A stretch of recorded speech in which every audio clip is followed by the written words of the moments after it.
Hari ini aku lagi ada di Bolan Lilit nih. Bolan lilit ini berkembang dari pastry Eropa yang masuk ke Indonesia pada masa kolonial.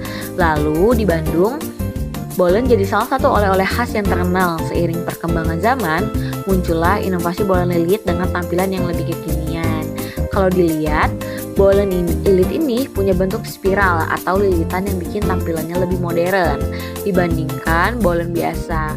Dari segi filosofi, makanan ini menggambarkan perpaduan budaya Barat dan Indonesia. Teknik pastry-nya terinspirasi dari Eropa, tapi isinya memakai bahan yang dekat banget sama lidah orang Indonesia, seperti pisang, coklat, dan keju. Untuk bahan bakunya sendiri sebenarnya sederhana, seperti tepung, butter, telur, gula, dan berbagai isian manis. Tapi yang bikin spesial adalah teknik laminasi adonannya. Jadi menghasilkan tekstur pastry yang berlapis, renyah di luar, tapi tetap lembut di dalam. Pas pertama kali dicoba, aroma butternya langsung terasa banget nih. Apalagi kalau dimakannya lagi hangat. Rasanya juga balance antara gurih, manis, creamy. Tekstur crispy dari luar dipadukan dengan isian lembut, bikin pengalaman makanan lebih menarik.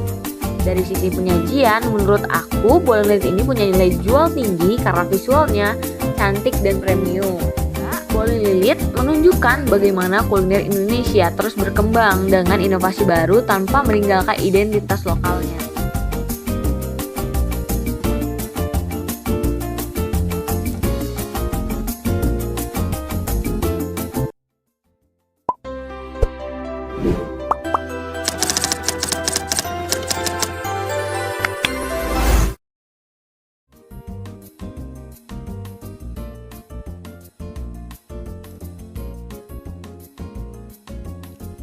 Gelato adalah dessert khas Italia yang dikenal dengan teksturnya yang lembut dan creamy.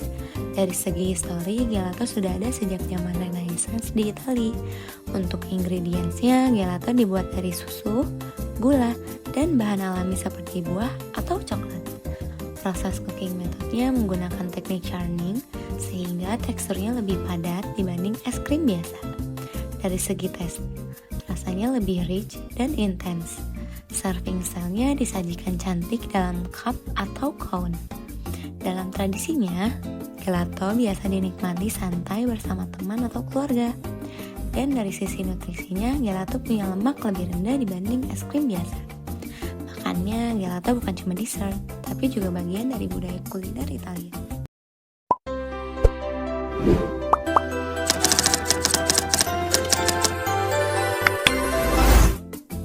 Halo guys, sekarang aku lagi ada di Pasar Cihapit. Pasar Cihapit merupakan salah satu pasar legendaris di Bandung yang sudah ada sejak zaman kolonial Belanda. Dari dulu, pasar ini terkenal sebagai pusat kuliner tradisional dan sampai sekarang masih jadi tempat favorit buat cari makanan khas Bandung. Nah, di sini juga ada salah satu dessert tradisional yang lagi hits, yaitu kolak campur dari Cerita Manis. Hari ini aku mau review kolak campur ini. Kolak campur memiliki filosofi melambangkan kehangatan dan juga kebersamaan karena identik dengan momen keluarga dan berbuka puasa. Sejarahnya, kehadiran kolak di Pasar Cihapit menunjukkan bagaimana makanan tradisional masih bertahan dan tetap diminati sampai sekarang. Tradisi sosial, kolak sering dinikmati saat kumpul keluarga atau acara keagamaan. Jadi bukan sekadar makanan, tapi juga bagian dari budaya masyarakat Indonesia. Bahan makanannya isinya lengkap banget, ada pisang, ubi, kolang-kaling, mutiara, kuah santan, gula aren, dan yang harum banget itu ada tape singkong. Teknik memasaknya, kuah santannya dimasak perlahan supaya tetap creamy dan rasa gula arennya keluar maksimal. Cita rasanya balance antara manis dan gurih ditambah tekstur kenyal dari isiannya bikin makin nikmat dan juga ada rasa asam-asam dari tape singkong. Penyajiannya disajikan dingin dengan tampilan modern dan estetik, jadi cocok buat anak muda juga. Etika dan etiket, kolak biasanya dinikmati bersama dalam suasana santai dan hangat, mencerminkan keramahan budaya di Indonesia.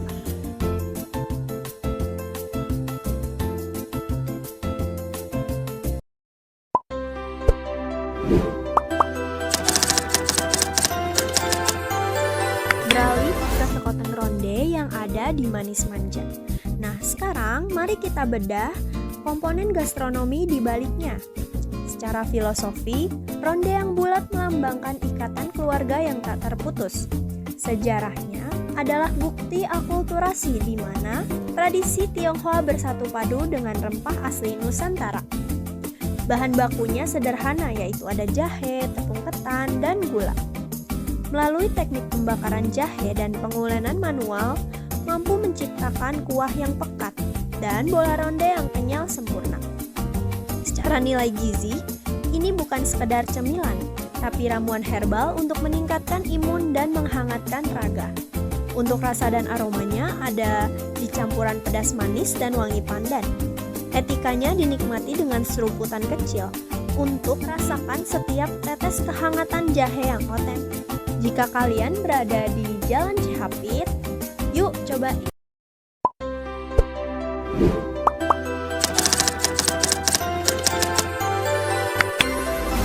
Nah, last stop kita ada di Combro Gebros, salah satu tradisional Sundanese snack from West Java. Nama combro sendiri berasal dari kata oncom di jero, yang artinya oncom di dalam, karena isiannya memang simple, yaitu oncom pedas. Bahan utamanya cuma singkong parut dan oncom, tapi rasanya khas dan comforting. Proses buatnya juga lumayan interesting. Singkong diparut, dibentuk, diisi oncom, lalu di-fried sampai golden brown. Pas digigit, bagian luarnya crispy, tapi dalamnya tetap soft. Rasanya gurih, sedikit pedas, dan ada aroma khas dari oncom yang bikin nagih. Combro juga cukup dekat dengan budaya masyarakat Sunda karena sering dijual di pasar tradisional dan jadi comfort snack buat banyak orang. Yang menarik, makanan sederhana ini nunjukin bagaimana singkong yang banyak tumbuh di Jawa Barat bisa diolah jadi traditional food yang terkenal sampai sekarang. Biasanya, combro paling enak dimakan pas masih hangat. Tapi sekarang juga udah banyak modern versionnya. Ada yang isi keju, ayam, bahkan mozzarella. Honestly, walaupun tampilannya sederhana, combro tetap punya cita rasa dan cerita budaya yang kuat banget.